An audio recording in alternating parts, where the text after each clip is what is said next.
Rudi ও কুন্তলার বিরুদ্ধে এবার একজোট হলো সেনগুপ্ত পরিবার। হ্যাঁ বন্ধুরা, এমনটাই দেখতে পাবো আমরা অনুরাগের ছোঁয়া ধারাবাহিকের আগামী পর্বগুলোতে। সবাই মিলে দীপার জন্য প্রার্থনা করতে থাকে, দীপা যেন খুব তাড়াতাড়ি সুস্থ হয়ে ওঠে। ওপর দিকে কুন্তলা ঠাকুরের সামনে এসে বলে যে হয়তো ঠাকুর আমাদের ওপর অসন্তুষ্ট হয়ে আছে, তা না হলে আমাদের সাথে এমন একটা ঘটনা কিভাবে ঘটতে পারে, কোনো সুযোগই নেই তো দীপার বেঁচে থাকার। তখনই রুডি বলে যে এটা তুমি কি বলছো কি মম, আমি নিজ হাতে ওই দীপা সেনগুপ্তকে গুলি করেছি। কুন্তলা তখন রুডিকে বুঝায়, তুমি আমাকে ভুল বুঝো না, তুমি তো জানোই দীপা সেনগুপ্ত কীরকম, উনি কি অদ্ভুত ঘটনাও ঘটিয়ে ফেলতে পারে। রুডি তখন বলে বেশ, এবার আমি নিজে ওই সেনগুপ্তকে দেখে আসব। কুন্তলা আটকানোর চেষ্টা করলেও রুডি কোনো কথা শুনে না, সে এখান থেকে চলে যায়। উপর দিকে অনেকক্ষণ চেষ্টা করার পর গুলি বের করতে সক্ষম হয় সূর্য।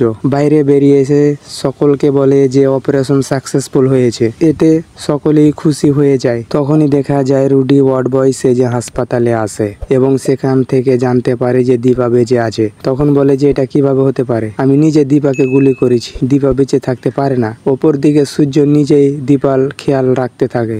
দীপা যখন সিঁদুর পরতে যাবে ঠিক সেই মুহূর্তে সূর্য বলে আমি পরিয়ে দিচ্ছি, এই বলে নিজ হাতে সিঁদুর পরিয়ে দেয় দীপাকে। এত বছর পর দুজন যখন আবারও একসাথে হয় তখন দুজন দুজনকে জড়িয়ে ধরে। ঠিক সেই মুহূর্তে সোনা ও রূপা ও কৃষ্ণ সেখানে এসে হাজির হয়। সোনা যখন মায়ের কাছে যাবে ঠিক সেই মুহূর্তে রূপা বলে যে অনেকগুলো বছর পর ওরা আজকে এক হয়েছে, ওদেরকে ওদের মতো আজকে ছেড়ে দেয়। যখনই বাইরে বেরিয়ে যাবে ঠিক সেই মুহূর্তে দীপা দেখতে পায়। সোনা তখন দীপার কাছে এসে বলে এখন তুমি কেমন আছো, তোমাকে আমরা আবার বাড়ি ফিরিয়ে নিয়ে যাব। দীপা তখন তার নিজের চাদর সোনার গায়ে উপর দিয়ে বলে যে তোর জীবনে আবারও রং ফিরে আসবে।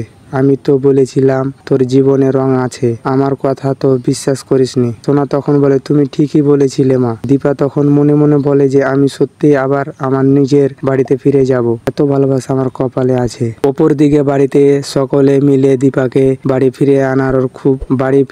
ফিরানোর খুশিতে বাড়ি ঘর সাজিয়ে তোলে। সূর্য যখন দীপাকে নিয়ে বাড়িতে ফিরে আসে তখন সবাই ফুলের বৃষ্টি দিয়ে বরণ করে নেই সূর্য ও দীপাকে। প্রবীর তখন এসে বলে আজকে যদি লাবণ্য বেঁচে থাকতো তাহলে ও খুব আনন্দ পেত, খুব খুশি হতো, কিন্তু এখন যেহেতু দীপা নেই তাই আমি তোমাকে বরণ করে তুলবো। তখনই অনুজা এসে বলে আমিও আছি দাদা। এই বলে অনুজা ও প্রবীর মিলে দীপা ও সূর্যকে বরণ করে ঘরে তোলে। সবাই তখন দীপার কাছে ক্ষমা চায় আর বলে যে আমাদের ব্যবহারে তুমি অনেক কষ্ট পেয়েছো, তোমাকে আমরা খুব কষ্ট করে দিয়েছি, অনেক কথা শুনিয়েছি, কিন্তু তবু তুমি আমাদের পাশে থেকেছো, আমাদের কথা ভেবে এসেছো।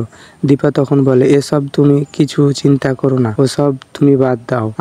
আমরা একজোট হয়ে থাকলে আমাদের কেউ কোনো ক্ষতি করতে পারবে না। আমাদের সব সময় একজোট হয়ে থাকতে হবে, তাহলে আমাদের শত্রু আমাদের ক্ষতি করতে পারবে না। সোনা তখন বলে এবার মায়ের কথা আমাদের শুনতে হবে, মায়ের কথা না শুনে অনেক বড় বিপদে পড়েছিলাম আমরা, আর মা আমাদের উদ্ধার করেছে। এবার আমরা কোনো বিপদে পড়তে চাই না, এবার সবাই একটু শান্তি থাকতে চাই। তো বন্ধুরা, তোমরা এটাই চাও তো যেন এইভাবে কুন্তলা ও রুডির বিরুদ্ধে যেন এবার সেনগুপ্ত পরিবার সকলে একজোট হয়ে কমেন্ট করে জানাতে ভুলবেন না এবং আমাদের চ্যানেলটি সাবস্ক্রাইব করতে ভুলবেন না পরবর্তী ভিডিওর আপডেটের জন্য। তো ভালো থাকুন, সুস্থ থাকুন, ধন্যবাদ।